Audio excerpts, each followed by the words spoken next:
नैना गुप्ता वहां पे स्टे करने के बाद उस इंजीनियर फराज साहब को कहती है कि आप जब छुट्टियां लेके आएंगे हम यहीं मिलेंगे। इसी दौरान ब्रिगेडियर अहमद इरशाद तिरमिजी जो उस वक्त के आईएसआई के सरबराह थे, उनको पता चल जाता है कि भारत से कोई एजेंट पाकिस्तान आई है जो किसी बड़े बंदे को ट्रैप करके भारत ले जाना चाहती है। इतनी इंफॉर्मेशन सिर्फ आती है उनके पास। सही। इधर फराज साहब की छुट्टियां भी मंजूर हो जाती हैं और वो होटल पहुंच जाते हैं। सही। वो वहां पे नहीं बताते कि मैं कहाँ जा रहा हूँ, किस वजह से छुट्टियां ले रहा हूँ, क्यों छुट्टियां ले रहा हूँ। उन्होंने कोई ऐसा बहाना किया कि मुझे इतनी छुट्टियां चाहिए, वो उनको मिल गई। जब होटल में वो पैकिंग कर रहे थे तो ब्रिगेडियर अहमद इरशाद तिरमिजी, उनकी जो टीम थी वो होटल में पहुंच जाती है। सही। वो बहुत ही तरीके से पहले देखते हैं और जब उनके पास ऐसे शवाहिद मिलते हैं कि हाँ, इससे पहले मैं कोट करना चाहूंगा कि पाकिस्तान में ये जो तनकीद का निशाना बनाया जाता है कि जी आईएसआई ने फोन ट्रैप किया, मैं और आप और जितने भी कोई तालीम याफ्ता लोग हैं, ये वाकया सुनने के बाद वो कहेंगे वो बिल्कुल ठीक करते हैं। अगर कोई बंदा, कोई पॉलिटिशियन, कोई इस तरह का हिसास इंजीनियर या कोई भी व्हाट एवर इट इज, अगर किसी मुल्क दुश्मन अनासर के साथ राब्ते में है, टेलीफोनिक राब्ते में है, तो क्या आईएसआई को फोन ट्रैप नहीं करना चाहिए? आप खुद एमफिल की स्टूडेंट हैं, आप क्या कहती हैं?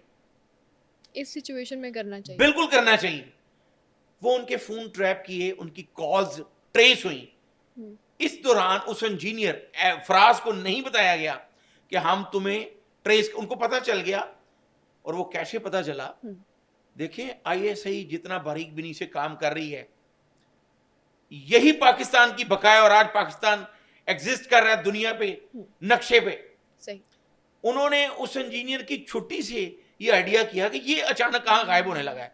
उन्होंने उसका फोन ट्रैप करना शुरू कर दिया। ओके। उस फोन टैप करने से उनको पता चला कि किसी साइमा नाम की लड़की से ये राब्ते में बात कर रहे हैं।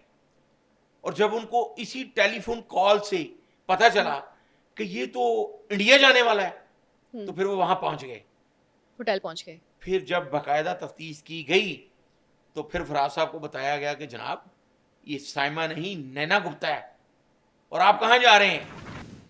आपको ये पता कहाँ लेके जा रही है? भारत के एयरपोर्ट पे उतरते ही आपको अरेस्ट कर लिया जाएगा, फिर आपको टॉर्चर सेल में ले जाया जाएगा, और वहां से बहुत से अहम मालूमात जो है वो आपसे पूछी जाएगी। खुफिया राज, यहाँ से खुफिया राज पूछे जाएंगे। अब ये बड़ी अहम बात है। देखें, जो लोग क्रिटिसाइज करते हैं उन्हें ये सोचना पड़ेगा आईएसआई की जरूरत क्यों महसूस हुई, और आज तक आईएसआई ने ऐसे ऐसे ऑपरेशन किए, खुफिया ऑपरेशन। क्यों इसे कहा जाता है कि ये खुफिया काम करती है? वो इसलिए करती है कि ये लोगों तक पब्लिक ना हो कि हम क्या कर रहे हैं। मतलब पैनिक क्रिएट हो जाती है, हर किसी तरह खबर पहुंच जाती है। अब ब्रिगेडियर अहमद इरशाद तिरमिजी ने जो प्रोफाइल ऑफ इंटेलिजेंस में ये लिखा, वो इसलिए लिखा कि बहुत से लोग इससे अवेयरनेस भी हासिल करें कि भारत ने आज नहीं ऐसा किया, वो कई बार ऐसा कर चुका है।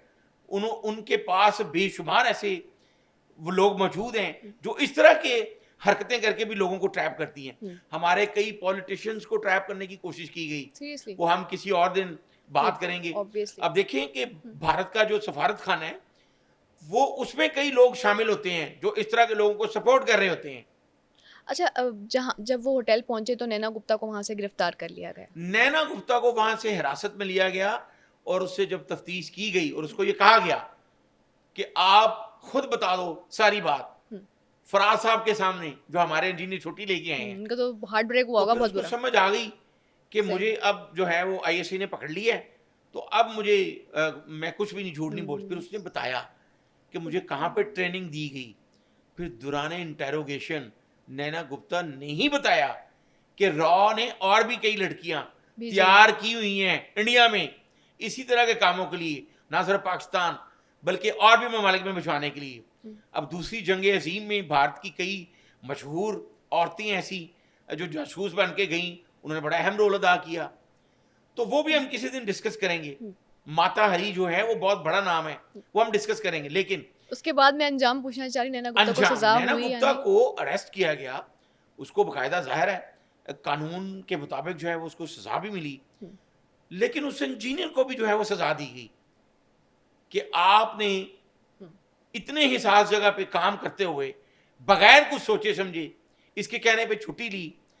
تو یہ ہم اپنے ناظرین کو یہ بتانا چاہتے ہیں کہ آئی ایس آئی کا رول کیا تھا. اس طرح کے بے شمار واقعات ہیں, ہم کسی اور پوڈ کاسٹ میں بھی ضرور ڈسکس کریں گے. اور خاص کر وہ جو ٹینیور تھا بریگیڈیئر احمد ارشاد ترمذی کا, انہوں نے ایسے ایسے کام کیے, آج تک ایسے کام ہو رہے ہیں. بہت سے ایسے لوگ پاکستان میں ہیں تھے جن کے ملک دشمن عناصر سے رابطے رہے اور ان کو اریسٹ کیا گیا. وہ ایجنسیز اوبیسلی ہماری حفاظت کر رہی ہوتی ہیں.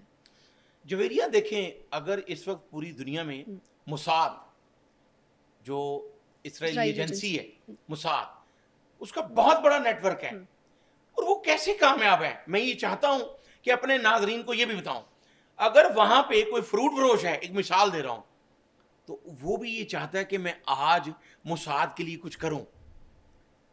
تو یہ دیکھیں, انہی بریگیڈیئر احمد ارشاد ترمذی نے جو اپنی پروفائل آف انٹیلیجنس لکھی, تو انہوں نے یہ کہا کہ there is no force can effectively operate without the help of the community.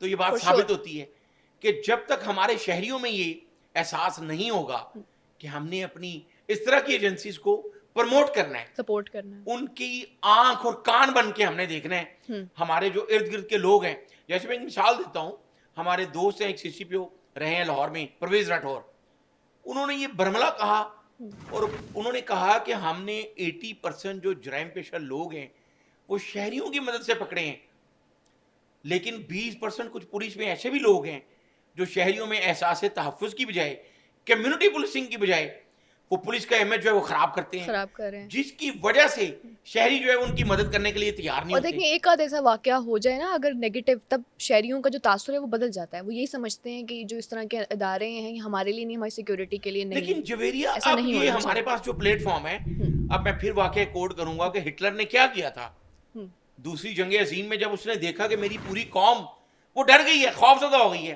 تو اس نے ریڈیو جیسا میڈیم استعمال کیا, اور اس نے اس ریڈیو کے ذریعے اپنی قوم کو جگا دیا کہ میں نے ایک ایسا ایٹم بم بنا لیا, ہوئے ہوئے ہوئے دیکھو ان کی ہوندا ہے.